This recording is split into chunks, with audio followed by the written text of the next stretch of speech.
بسم اللہ الرحمن الرحیم۔ بسم اللہ الرحمن الرحیم۔ معزز طلبہ، سبق نمبر 139 اور اس سبق میں باب ما یوجب القضاء والکفارہ میں ایک فصل ہے جس کو صاحب ہدایہ نے الگ ذکر کیا ہے، اور اس میں وہ مسائل ہیں، وہ اعذار ہیں جو روزے کو افطار کرنے کی اجازت دیتے ہیں، تو ان کا بیان ہم پڑھتے ہیں۔ یعنی ایسی فصل جو ان اعذار کے بیان میں ہے کہ جن اعذار کی وجہ سے روزہ توڑنا جائز ہے اور شریعت نے اس کی گنجائش دی ہے۔ اس میں مرض ہوگی، سفر ہوگا، حمل عورت کا پیٹ میں ہے اور اس کو اگر ضرورت ہے، اس کی وہ ایک عذر ہے۔ اسی طریقے سے دودھ پلانے والی عورت، یہ اس کا ایک عذر ہے۔ شدید بھوک یا شدید پیاس جس میں انسان کی جان چلے جانے کا خطرہ ہے، تو یہ بھی ایک عذر ہے، تو ان کا تذکرہ انشاءاللہ ہوگا۔ تو روزہ توڑنے کے اعذار کا بیان ہے اور اس کا حصہ اول ہے۔ فصل، اس سے پہلے ہم نے جو ذکر کیا ہے مسائل کو، اس میں یہ تھا کہ کن کن چیزوں سے روزہ ٹوٹ جاتا ہے اور کن چیزوں سے روزہ نہیں ٹوٹتا،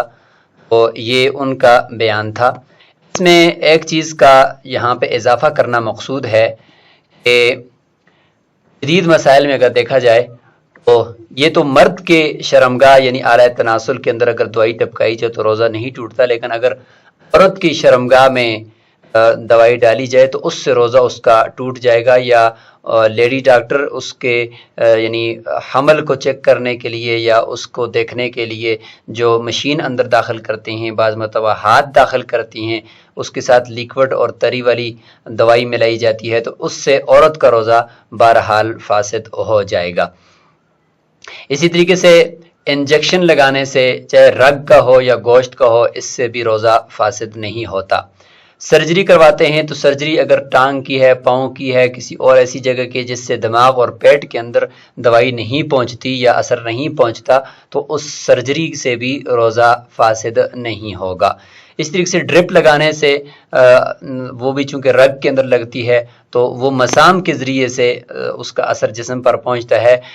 حلق یا پیشاب کی نالی جو طبی نالیاں ہیں اس کے ذریعے سے نہیں پہنچتا، اس وجہ سے اس سے بھی روزہ فاسد نہیں ہوگا۔ تو یہ کچھ جدید مسائل تھے جن کا ذکر کرنا یہاں پہ ضروری تھا۔ ہم اپنی فصل کی طرف جاتے ہیں۔ فصل ہے ان اعذار کے بیان میں جن کی اندر روزہ توڑنے کی اجازت ہے۔ ومن کان مریضا، سب سے پہلے تو عذر ہے وہ مرض ہے، اس کا ذکر کرتے ہیں۔ من کان مریضا فی رمضان، رمضان المبارک کے اندر کوئی شخص مرض میں مبتلا ہے، بی کا مرض ہے، شوگر کا مرض ہے، یہ ایسے مرض ہیں کہ جن میں انسان کو سخت بھوک لگتی ہے، اور شوگر میں خاص طور پر انسان کو سخت پیاس اور بھوک ہر تھوڑی دیر کے بعد لگتی ہے، اور اگر اس کو وہ بر وقت وہ خوراک یا وہ دوائی نہ پہنچائی جائے تو اس کے یعنی فوت ہو جانے کا خطرہ ہے یا اس کی مرض بڑھ جانے کا خطرہ ہوتا ہے۔ تو فرماتے ہیں کہ اگر کوئی مریض ہے، فخاف انساما ازداد مرضہ، اس کو خوف ہے کہ اگر وہ روزہ رکھے گا تو اس کی مرض بڑھ جائے گی، افطرا، تو وہ روزے کو افطار کر دے، قضا بعد میں جب وہ درست ہو جائے گا اس کی قضا کر لے گا۔ وقال الشافعی رحمہ اللہ لا یفطر، وہ روزے کو افطار نہیں کرے گا، نہیں توڑے گا۔ وہ یعتبر خوف الہلاک او فوات العضو ما یعتبر فی التیمم، امام شافعی رحمہ اللہ ہلاکت کے خوف کا اعتبار کرتے ہیں یا کسی عضو کے تلف ہونے کا خوف کرتے ہیں، بالکل اسی طرح جس طریقے سے تیمم کے اندر وہ اس چیز کا اعتبار کرتے تھے۔ اس طرح تیمم کے اندر پانی کسی آدمی کو اتنا نقصان دیتا ہے کہ اس کے مر جانے کا خوف ہے یا اس کے عضو کے ضائع ہو جانے کا خوف ہے، تو پھر ایسا شخص تیمم کرے گا امام شافعی رحمہ اللہ کے نزدیک۔ بالکل اسی طریقے سے یہاں پر بھی روزے کے اندر بھی یہ ہے کہ جب تک اس کے ہلاک یا کسی عضو کے تلف ہونے کا خوف نہ ہو اس وقت تک وہ روزے کو نہیں چھوڑے گا۔ نحن نقول، احناف فرماتے ہیں، ان زیادت المرض وامتدادہ قد یفضی الی الہلاک، مرض کا بڑھ جانا اور اس کا لمبا ہو جانا بھی کبھی ہلاکت کی طرف لے جاتا ہے، فیجب الاحتراز عنہ، تو مرض کے بڑھ جانے سے ہی احتراز کرنا ضروری ہوا، لہذا روزے کو فاسد کو توڑنا اس کے لیے جائز ہے۔ اس کے اندر یہ بات یاد رکھیں کہ خود اپنی طرف سے فیصلہ نہ کرے مریض، ہاں اگر اس کو تجربہ ہے کہ ایسا ہوا ہے میرے ساتھ کہ روزہ رکھنے کی صورت میں مجھے مرض بڑی ہے، یا پھر یہ ہے کہ طبیب حاذق اور ماہر مسلمان طبیب ہے، اس نے یہ کہا ہے کہ آپ اگر روزہ رکھیں گے تو آپ کو یہ تکلیف ہو سکتی ہے، آپ کی یہ مرض بڑھ سکتی ہے، تو اس صورت کے اندر مفتبی قول یہ ہے کہ وہ شخص افطار کرے گا۔ دوسرا عذر جس کے اندر روزہ افطار کرنے کی اجازت ہے وہ ہے مسافر۔ شریعت نے اس میں ظاہر پر ہی مدار رکھا ہے، اگر کوئی شخص شرعی مسافت کے اوپر تقریباً 80 کلومیٹر سے زائد کے سفر پر جا رہا ہے، تو اگر وہ گھر سے روزہ رکھ کر گیا ہے تو پھر اگر یعنی اکثر ایسا اس کا وہ یا زوال سے پہلے وہ گھر میں ہی تھا، سفر اس کا شروع نہیں ہوا تھا، تو اس صورت کے اندر وہ روزہ نہ افطار کرے۔ لیکن اگر سفر ہی کی حالت کے اندر ہے تو وہیں پہ اگر وہ نیت کرتا ہے کہ میں آج شاید روزہ نہ رکھ پاؤں کیونکہ سفر میرا سخت ہے، تو شریعت نے ظاہر پر ہی مدار رکھا ہے اور اس کو اجازت دی ہے۔ لیکن پھر بھی چونکہ رمضان المبارک کا اگر مہینہ ہے تو پھر اس کے لیے اس رمضان المبارک کے مہینے کے اندر سفر میں بھی روزہ رکھنا افضل قرار دیا ہے، کیونکہ سفر پرانے زمانے کے اندر تو بہت مشکل ہوتے تھے، اب تو سفر بہت ہی آسان ہے، لیکن شریعت نے چونکہ ظاہر پر مدار رکھنا ہوتا ہے تو لہذا سبب وہ سفر ہے، پھر سفر قطعۃ من العذاب بھی اس کو روایت میں کہا گیا ہے، اس لیے شریعت نے اسی پر مدار رکھتے ہوئے روزہ افطار کرنے کی اجازت مسافر کو دی ہے۔ فرمایا وَإِنْ كَانَ مُسَافِرًا لَا يَسْتَضِرُّ بِالصَّوْمِ، اگر مسافر ایسا ہے کہ روزہ اس کو نقصان نہیں دے گا، صومہ افضل، پھر اس کا روزہ رکھنا ہی افضل ہے۔ ان افطر، اگر افطار کرتا ہے اجازت ہے اس کو، لأن السفر لا يعرى عن المشقہ، سفر جو ہوتا ہے وہ مشقت سے عاری نہیں ہوتا، خالی نہیں ہوتا۔ فجعل نفسه عذرا، جعل نفسه عذرا، نفس سفر کو ہی عذر قرار دے دیا، بخلاف المرض، خلاف مرض کے کہ نفس مرض کو عذر قرار دے کے افطار کرنے کی اجازت نہیں دی، بلکہ مرض بڑھنے کا خوف ہو تو تب افطار کرنے کی اجازت دی ہے، کیونکہ فإنه قد يخف بالصوم، کیونکہ بعض مرض ایسے ہوتے ہیں کہ روزہ رکھنے سے وہ ہلکے ہوتے ہیں، جیسے کہ ہیضہ کی مرض ہے تو اس میں زیادہ کم خوراک کھانے سے اور تھوڑا بھوکا رہنے سے اس کو زیادہ فائدہ پہنچتا ہے، تو فشرط کونہ مفضیا الی الحرج، اس لیے اس میں شرط لگائی گئی کہ وہ مرض ایسی ہو کہ حرج کی طرف لے جائے تو پھر روزہ افطار کرے۔ وقال شافعی رحمہ اللہ الفطر افضل، مسافر کے لیے افطار کرنا زیادہ افضل ہے، لقولہ صلی اللہ علیہ وسلم، اللہ تعالیٰ کے رسول کا یہ فرمان، لیس من البر الصیام فی السفر، نیکی میں سے یہ نہیں ہے کہ انسان روزہ رکھے سفر کے اندر۔ بخاری شریف کے اندر یہ روایت جابر بن عبداللہ رضی اللہ عنہ سے ہے کہ سفر کے اندر ایک شخص کو رسول اللہ صلی اللہ علیہ وسلم نے دیکھا کہ اس کے قریب رش لگا ہوا ہے اور ایک آدمی نے اس کے اوپر سایہ کیا ہوا ہے، تو پوچھا کہ اس کو کیا ہو گیا، فرمایا کہ یہ روزہ دار ہے اور نڈال ہو گیا ہے، تو اللہ کے نبی نے فرمایا لیس من البر الصوم فی السفر، کوئی نیکی نہیں ہے کہ انسان سفر کے اندر روزہ رکھے۔ قالنا احناف دلیل روزہ کی افضلیت کی، ان رمضان افضل الوقتین، ایک وقت بعد میں اس کا روزہ رکھنے کا ہے اور ایک ابھی رمضان کا ہے، تو ان دونوں وقتوں میں رمضان افضل وقت ہے، فکان الاداء فیہ اولا، رمضان کے اندر ہی اس کی ادائیگی اولا ہے، اور اگر اجازت اس کو اگر پریشانی نہیں ہے تو پھر وہ رکھ لے۔ وما رواہ، جو امام شافعی رحمہ اللہ نے یہ روایت کیا ہے، ماتے محمول علی حالت الجہد، مشقت اور تکلیف کی حالت کے اوپر محمول ہے کہ جب تکلیف ہو تو پھر کوئی نیکی نہیں ہے، اگر تکلیف نہیں ہے، انسان آرام میں ہوائی جہاز کا سفر کر رہا ہے، بہترین گاڑی کے اندر سفر کر رہا ہے، پیاس نہیں ہے، بھوک نہیں ہے، کوئی تکلیف نہیں ہے، تو پھر روزہ رکھنا ہی افضل ہے تاکہ رمضان کی فضیلت کو بھی پالے۔ اذا مات المریض او المسافر، مریض اور مسافر اگر مر جائے، وما علی حالہما، وہ اپنی اسی مرض یا سفر ہی کی حالت کے اندر ہی تھے، ان کو اتنے دن نہیں ملے کہ جتنے میں وہ قضا کرتے، لم یلزمہما القضاء، ان کے اوپر قضا لازم ہی نہیں ہے، لأنہما لم یدرکا عدۃ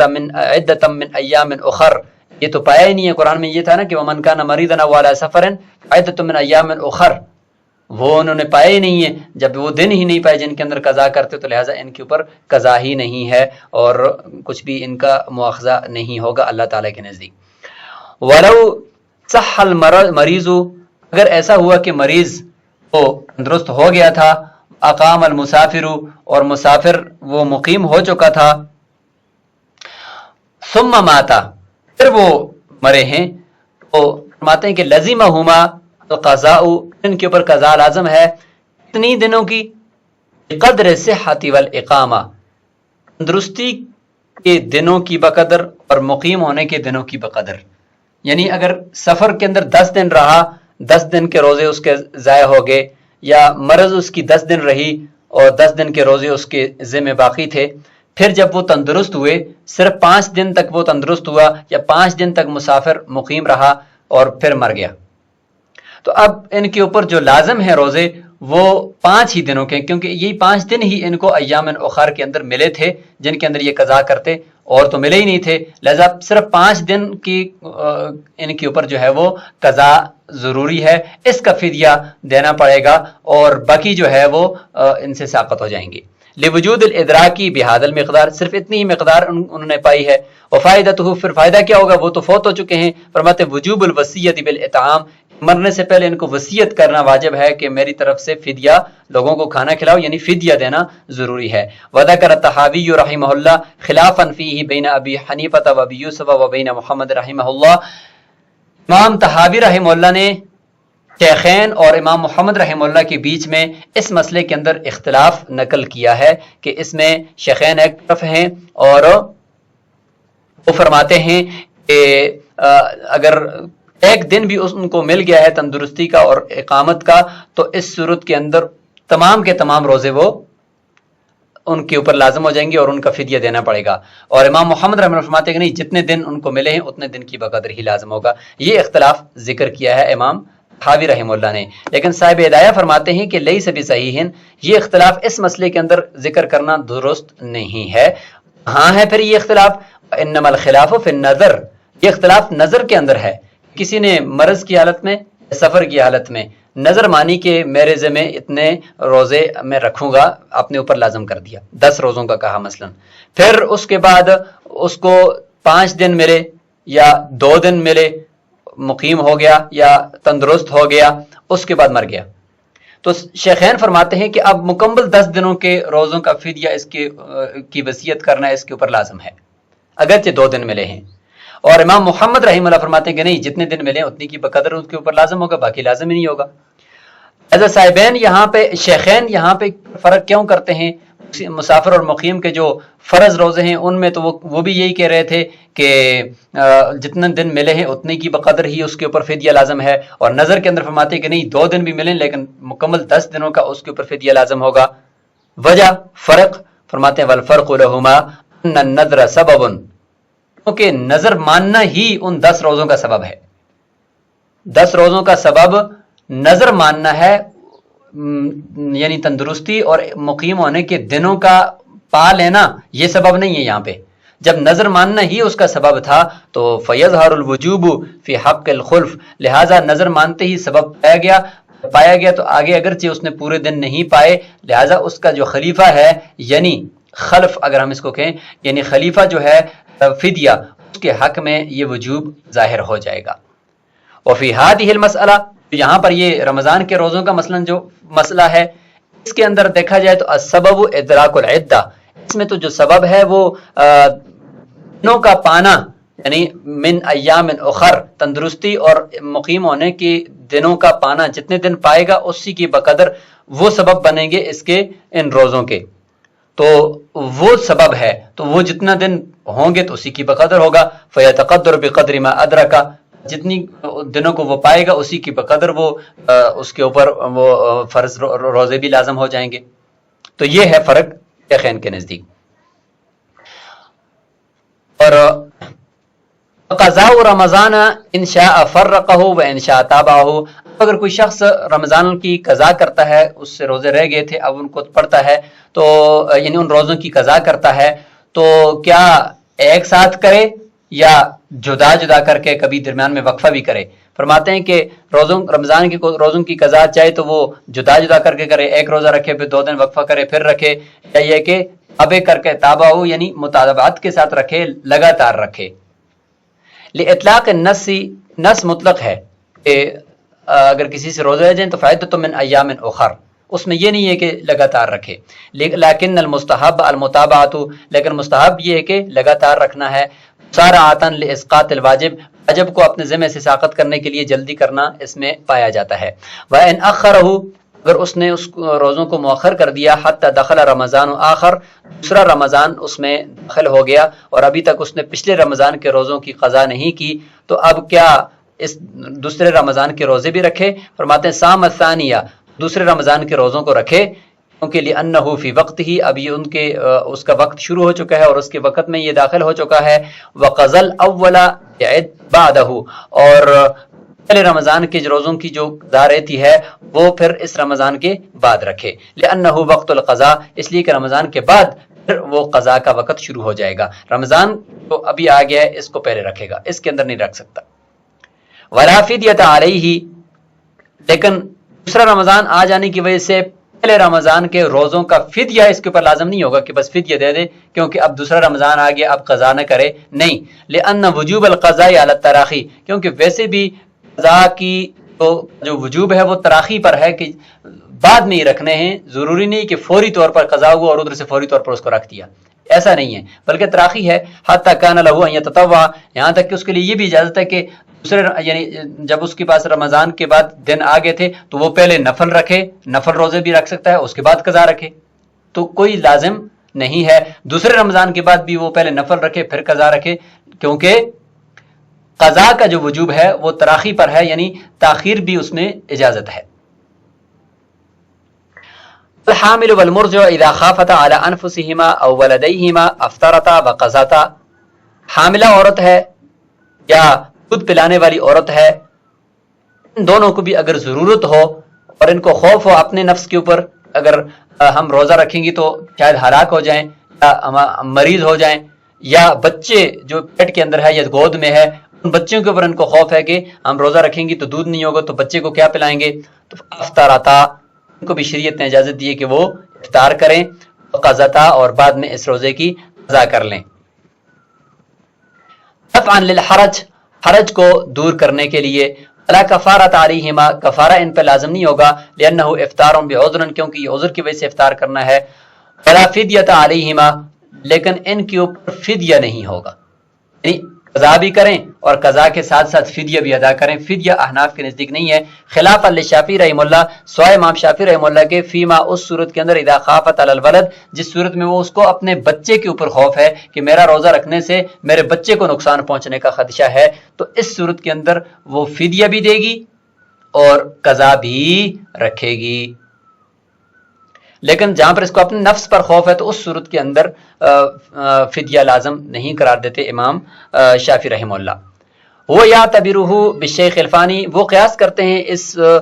دونوں کو, دونوں میں سے ہر ایک کو, ہو ضمیر کل من الحامل اور من المرضع, اس طریقے سے کل کی طرف ضمیر راجع ہو جائے گی کہ اس مسئلے کو یا اس مسئلے کی طرف ہم کریں تو پھر یا تبرہ ٹھیک ہے. شیخ فانی کے اوپر اس کو قیاس کرتے ہیں, ایسا شخص کے جو اتنا بوڑھا ہو چکا ہے, اب اس کے بعد اس کی صحت بحال ہونا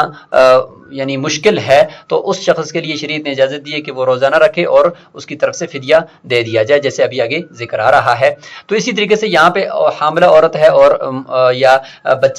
بچے کو دودھ دینے والی عورت ہے, تو ان کا بھی اسی طریقے سے ہے کہ چونکہ بچے کے اوپر ان کو خوف ہے اور بچہ ایسا ہے کہ اس کے اوپر وہ روزہ رکھنے کا اہل نہیں ہے, تو جس طریقے سے شیخ فانی روزہ رکھنے کا کے قابل نہیں ہے, تو بچے کی وجہ سے ان کے اوپر فدیہ آنا چاہیے, اور خود اپنے جو انہوں نے روزہ رکھا ہے تو چونکہ اس میں ان کا بھی کچھ نہ کچھ نفع ہے کہ ان کی طاقت بحال ہوگی, تو اپنا جو انہوں نے نفع اٹھایا اس کی وجہ سے ان کے اوپر قضا آنی چاہیے. ولنا, احناف فرماتے ہیں ان الفدیۃ بخلاف القیاس, فدیہ تو خلاف قیاس ثابت ہے فی شیخ الفانی, شیخ فانی کے اندر, کیونکہ روزے کی قضا تو روزہ ہی ہونا چاہیے نا, کھلانا تو نہیں ہونا چاہیے, تو فدیہ تو خلاف قیاس چونکہ نص سے ثابت ہے تو اس لیے ہم اس کو لیں گے. وعلی الذین یطیقونہ فدیۃ طعام مسکین، چونکہ نص سے ثابت ہے تو خلاف قیاس ہے. جب خلاف قیاس ہے تو اس کے اوپر ہم کسی اور کو قیاس نہیں کریں گے. تو یہ جواب یہاں پہ مکمل ہو گیا. فرماتے ہیں والفطر بسبب الولد لیس فی معناہ، بچے کی وجہ سے جو عورت روزہ افطار کرے گی تو یہ شیخ فانی کے معنی میں نہیں ہے. وجہ ہم یہ کہیں کہ بھئی بچے کی وجہ سے آپ فدیہ دو اور اپنی وجہ سے آپ قضا کرو، یہ دو کام ہم عورتوں پہ لازم نہیں کریں گے، اس معنی میں نہیں ہے. کیوں؟ لأنہ عاجز بعد الوجوب، شیخ فانی تو روزے سے عاجز آیا ہے واجب ہونے کے بعد، اس کے اوپر پہلے واجب ہوا ہے روزہ پھر وہ اس سے عاجز آیا ہے. کہ والولد لا وجوب علیہ اصلا، بچے کے اوپر تو سر سے روزہ واجب ہی نہیں ہے، لہذا بچے کی وجہ سے فدیہ نہیں ہوگا، شیخ فانی کی وجہ سے فدیہ ہوگا. والشیخ الفانی الذی لا یقدر علی الصیام یفطر، وہ بوڑھا شخص جو ابھی روزے کے اوپر قدرت نہیں رکھتا افطار کرے گا. اور وَيُطْعِمُ لِكُلِّ يَوْمٍ مِسْكِينًا، ہر روزے کی طرف سے ایک مسکین کو وہ کھانا کھلائے گا. کما یطعم فی الکفارات، جس طرح کہ کفارہ زہار میں، کفارہ دوسرے کفاروں کے اندر قسم کے کفارے میں کھلاتا ہے. والاصل فیہ قولہ تعالی، اس میں اللہ تعالیٰ کا یہ قول دلیل ہے اور اصل ہے کہ وعلی الذین یطیقونہ فدیۃ طعام مسکین، ان لوگوں کے اوپر جو اس روزے کی طاقت رکھتے ہیں وہ کیا کریں، ایک مسکین کو کھانا کھلائیں. اس کا معنی یہ کہ لا یطیقونہ، یہاں پہ لا وہ محذوف ہے، جو طاقت نہیں رکھتے تو پھر وہ فدیہ رکھتے ہیں. اور شروع میں اگر اس میں اگر لا کو نہ بھی محذوف کرے تو یہ آیت پہلے شروع میں جب روزہ فرض ہوا تھا تو اس میں اختیار تھا کہ جو روزہ رکھنا چاہے رکھے، نہ رکھنا چاہے تو فدیہ دے دے. تو یطیقون یعنی طاقت رکھتے ہوں پھر بھی وہ فدیہ دے سکتے ہیں، آیت اس پہ دلالت کرتی ہے. اور اس میں پھر جو امیر لوگ ہوتے تھے روزہ نہیں رکھتے تھے وہ کھلاتے تھے لوگوں کو، اور غریب روزہ رکھتے تھے. بعد میں پھر یہ آیت منسوخ ہوگی اس کا یہ والا حکم، اور فرمایا کہ فمن شہید منکم الشہر فلیصم، تم میں سے جو بھی رمضان کو پائے تو اس کو چاہیے کہ وہ روزہ ہی رکھے. تو اس سے پھر یہ حکم منسوخ ہوا. اور دوسرا پھر یہ کہ لا یہاں پہ محذوف مانا ہے مفسرین نے، تو اس میں پھر یہ شیخ فانی اس کے اندر آ جائے گا. قدر علی صومی، اگر یہی شیخ فانی کے اندر طاقت اللہ تعالیٰ دے دے اور بعد بھی روزہ رکھنے پر قدرت رکھتا ہو تو پھر فرماتے کہ یبطل حکم الفدا، یہ فدیے کا حکم باطل ہو جائے گا. اگر اس نے دے دیے تو وہ صدقے میں لگ جائے گا اور دوبارہ اس نے روزہ رکھنا ہی ہوگا. لأن شرط الخلیفۃ استمرار العجز یا عجزی، کیونکہ خلیفہ یعنی جو نائب ہوتا ہے اس کی شرط یہ ہے کہ عجز جو ہے روزے سے عاجز آنا یہ دائمی ہو. تو جب عجز ختم ہو جائے گا تو خلیفہ بھی پیچھے ہٹ جائے گا، ختم ہو جائے گا، اصل اپنی جگہ پر آ جائے گا. وَمَن مَاتَ وَعَلَيْهِ قَضَاءُ رَمَضَانَ فَأَوْصَى بِهِ أَطْعَمَ عَنْهُ وَلِيُّهُ لِكُلِّ يَوْمٍ مِسْكِينًا نِصْفَ صَاعٍ مِّن بُرٍ أَوْ صَاعٍ مِّن تَمْرٍ أَوْ شَعِيرٍ. اس مسئلے کو انشاءاللہ ہم اگلے سبق کے اندر ذکر کرتے ہیں. السلام علیکم ورحمۃ اللہ وبرکاتہ.